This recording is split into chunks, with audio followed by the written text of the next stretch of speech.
Hi everyone! Today I'm here with another process video for a project I did for Coco Daisy as a guest memory keeping designer for May 2021. This is using their May Tranquility memory keeping kits.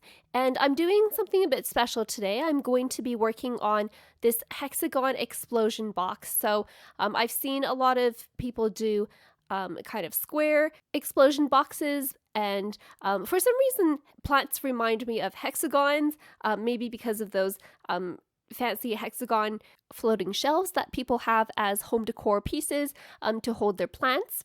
So that inspired me to create a twist on the explosion box to make it hexagon shaped. And this is going to be a bit of a longer process video just because there are a few things involved in constructing this explosion box. So this first part is going to be for the box construction, as well as just some basic decorating of the outside panels, etc. And the second video, which I'll put a link down in the description box below for, will be more for the decorating of the insides as well as for the lids. So more fancy stuff if you're interested in that. To get started, I've used my Brother's Gannon cut machine to cut out some hexagon shapes. I've cut 4 of the larger hexagon, which I'm going to be calling Hexagon A, 3 of the medium-sized hexagon, which I'm going to be calling Hexagon B, and 3 of the smallest hexagon, which I'm going to call Hexagon C. So Hexagon A is about 6 inches wide, Hexagon B is about 5 inches wide, and Hexagon C is about 4 inches wide. And I do have templates of these as well as PNG files for you to use as cut files if you're interested in using an electronic cutting machine, but those will be linked down in the description box below. You'll notice that for each size of hexagon, I've cut one from pattern cardstock and the others from white cardstock. And the exact amount of hexagons that you'll need in either pattern paper or white cardstock will depend on how you want to decorate your explosion box. So that will become clearer as we go through this video. Next, I have 3 series of photo mats and photo flaps to be used for constructing the hexagon explosion box flaps that come exploding out when you open the box, as well as for constructing the lid of each of the 3 tiers of the explosion boxes. So the first set that I have here, I have 6 pieces cut at 3.5 inches by 5 inches, and I've scored on the 5-inch side at 1/2 inch. And then I have 6 pieces cut at 4 inches by 1.25 inch, and I've scored on each side at 1/2 inch. You'll notice that on the bottoms of the larger photo flaps, I have put some score tape just between that score mark and the edge of the paper. And then on the shorter, longer pieces of paper that I've cut and scored, I've put some score tape on the bottom of the front side of that piece of cardstock, and then I flipped it over and then applied score tape onto just the one side of that piece of cardstock there. And this set is going to be used to create the largest of the 3 boxes. Our second set of cardstock pieces includes 6 pieces that are cut at 2 7/8 inch by 4 3/8 inch, and this is scored on the 4 3/8 inch side at 1/2 inch. And then I have 6 pieces of cardstock cut at 3 3/8 inch by 1 1/4 inch, and then I'm scoring again on each side at 1/2 inch. And you'll see that I've applied some score tape in a similar fashion to the first set of cardstock pieces that we have. So on the larger pieces, I have score tape just on the bottom, and then on the smaller set of cardstock pieces, I have score tape on the bottom of one of the sides, and then I flip it around and put some score tape just on the edge of the other side. And these are going to make our medium hexagon box and the lid. And in our last set, we have 6 pieces that are 2.25 inches by 3 3/4 inch, and we're scoring on the 3 3/4 inch side at 1/2 inch.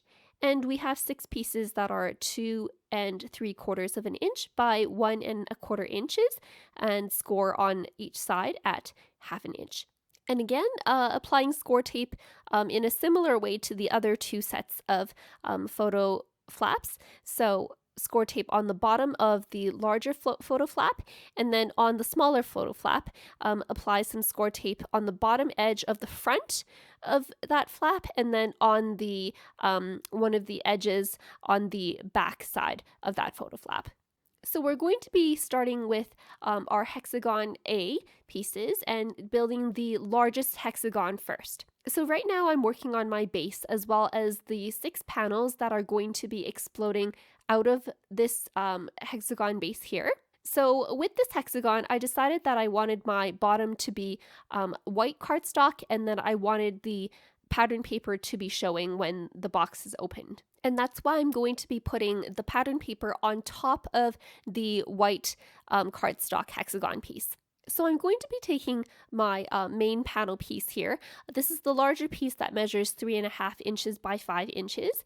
And I'm going to be putting the score tape so that the score tape is facing up, and so that this can go on the bottom of the pattern paper there, so that when you fold that flap up, you have one of your wall panels for your hexagon box. So before I adhere this flap onto the bottom of my pattern paper, I'm just going to cut diagonally from the edge of that paper just up to the score line. And that's just so that when you flip the piece of paper around, there's not as much overlap where all of your flaps are meeting each other. So later I'll flip it over and you can see what I'm referring to. And when I'm ready to attach my flap onto the pattern paper, I'm just making sure that the edge of that pattern paper meets that inside score mark that I made. And then also that the edges of the flap aren't overhanging the edges of that side of the hexagon there. So I'm going to be repeating that process with all 6 sides of the hexagon. But before I attach the next piece, I just wanted to flip this pattern paper over so that you can see that if I don't cut down the corner before I adhere this second flap, then it's going to overlap with the flap that I have already attached onto the hexagon. And it'll create a bit of additional bulk, and your final project won't be as flat. So that's just why I like to cut off that diagonal part of the hinge, just to make sure that I don't have that additional bulk. So here I'm just carefully lining up my hinge with the hexagon pattern paper and just adhering down my second panel. And now that you know the process for how to adhere the panels onto the hexagon pieces, I'm just going to speed up the video a bit and slow back down when we get to making our lids. Just basically going to attach the panels onto all 6 sides of this hexagon.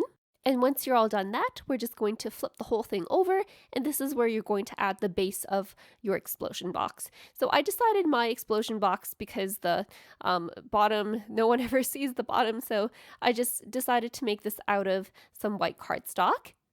And I'm going to be using some score tape for this application, going all the way to the edges and not overhanging it at all, just because I don't want it to accidentally get caught on anything and tear the bottom of this hexagon explosion box off. And a note about the score tape is that I like to have something like an extra gift card or an expired credit card handy to tear the score tape. It beats having to get out your scissors all the time to cut off any extra bits. And after I've covered all of the 6 sides of the bottom with some score tape, I'm going to be carefully lining it up with the bottom of my explosion box and peeling off all the tape backing. So the way that I like to do this is to apply it kind of towards the middle first and make sure that all of the edges are nice and lined up. And then I'm just taking my tweezers to carefully peel off all the score tape on each of the 6 sides.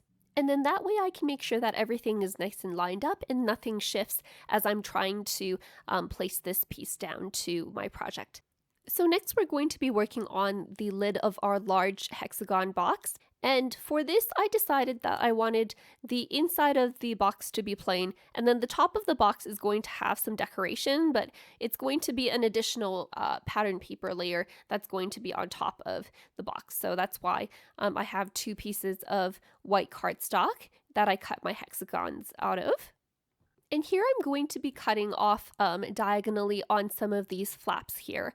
So you'll see on one end of the flap, which is on the left side, the way I'm holding it, I've just cut off from the edge of the paper up to the score line, similar to how I did it for the panels that I adhered to the bottom of the hexagon box.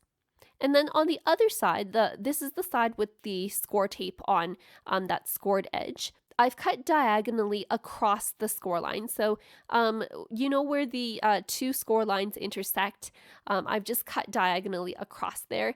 And this is just going to help you when you're creating the inside of the hexagon lid. It's just going to help make things a bit tidier so that everything folds down nice and flat and there's no overhang or overlapping sections. So similar to creating the bottom of this explosion box, you're going to take the long edge and peel off the score tape backing and apply this to one side of your hexagon.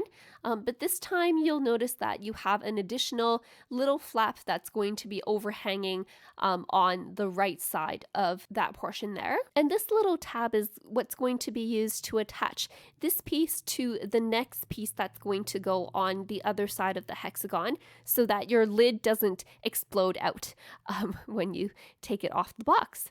And instead it's going to form a continuous ridge around the whole hexagon.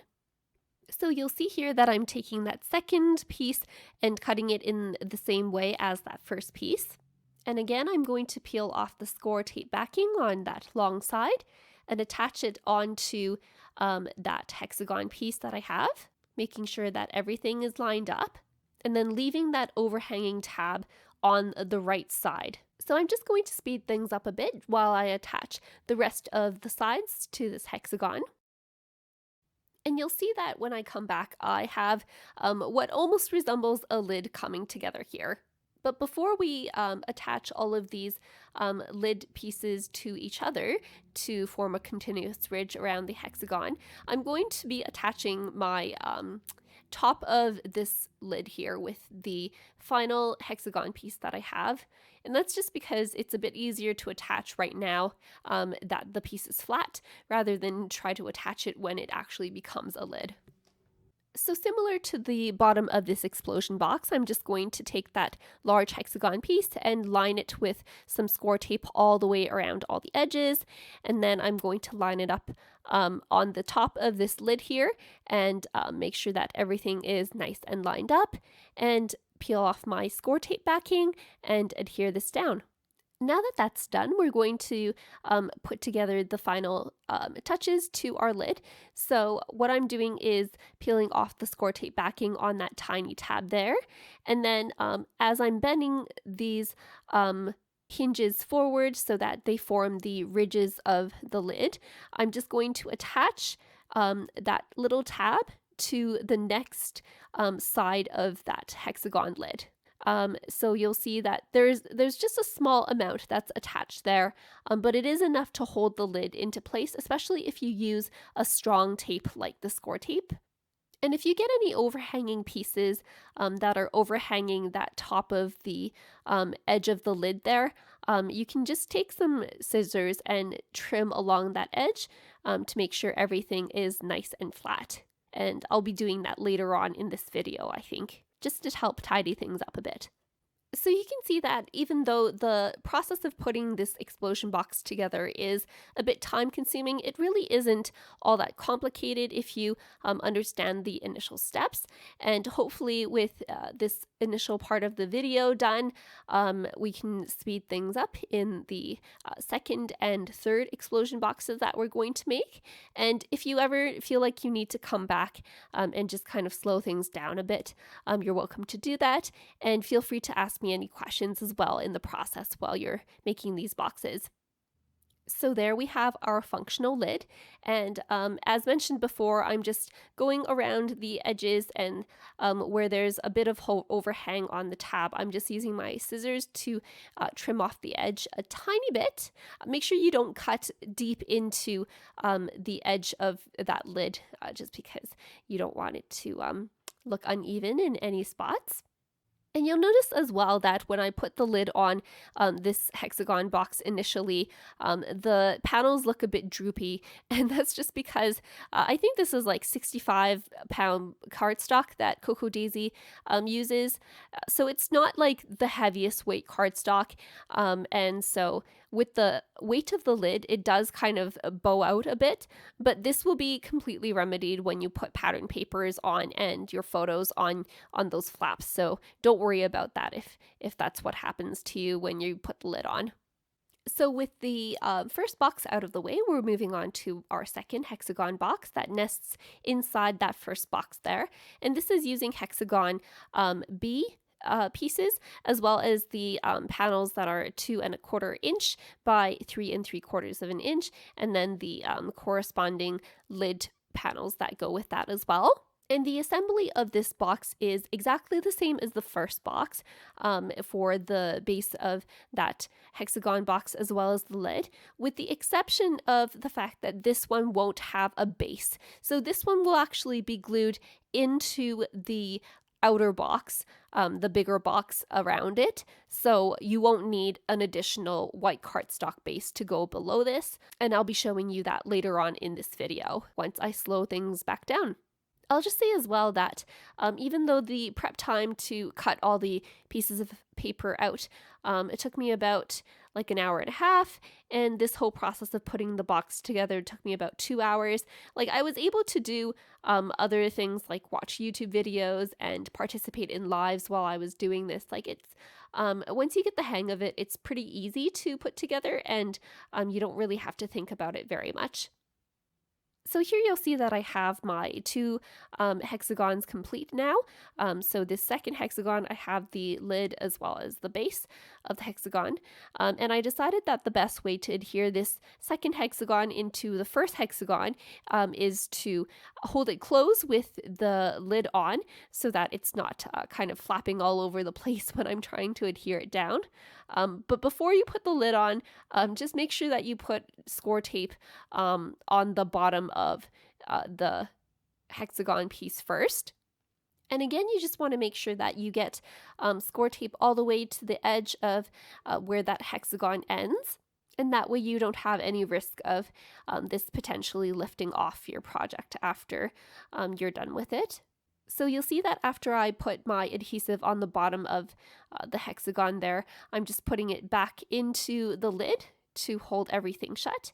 And then I'm just going to line it up so that the point of each of those hexagons is at the middle of one of those panels, so that when it opens up, it provides kind of like a staggered effect, like a flower being opened up. So in order to make sure that those points are in the middle of those other panels, I'm just using my Tim Holtz design ruler just to make sure that everything is even. And again, I'm not going to peel off the score tape backing on the score tape that I have lining the edges of this hexagon shape yet, just so that I have a bit of wiggle room just in case it's not exactly centered the way I want it to be. But once I have this exactly centered, I can press down on the middle just to adhere the middle part down, and then just go around with my tweezers and remove the tape backing off all 6 sides of the bottom of this hexagon piece. And after we're done that, we can move on to building our third hexagon box. So this last hexagon box is going to be using hexagon shape C, as well as the pieces that are measured 2¼ inches by 3¾ of an inch, and then the corresponding flaps for the lid that are measured 2¾ of an inch by 1¼ inch. And just going through the same process as previous to make our base of the hexagon as well as the lid. So I'm just speeding up the footage yet again, but I'm leaving the whole thing in just in case you do want to see it a third time being assembled. And once that's done, I decided to adhere my third hexagon piece into that Hexagon B piece a bit differently this time. So I didn't bother putting on the lid, and instead I just kind of like eyeballed it and made sure that it was centered around all of the 6 sides. I don't know which way I prefer, whether I like it the way I did with the second box and had the lid on while I tried to attach it, or if I liked it this way better. You can try both ways and see which one you prefer.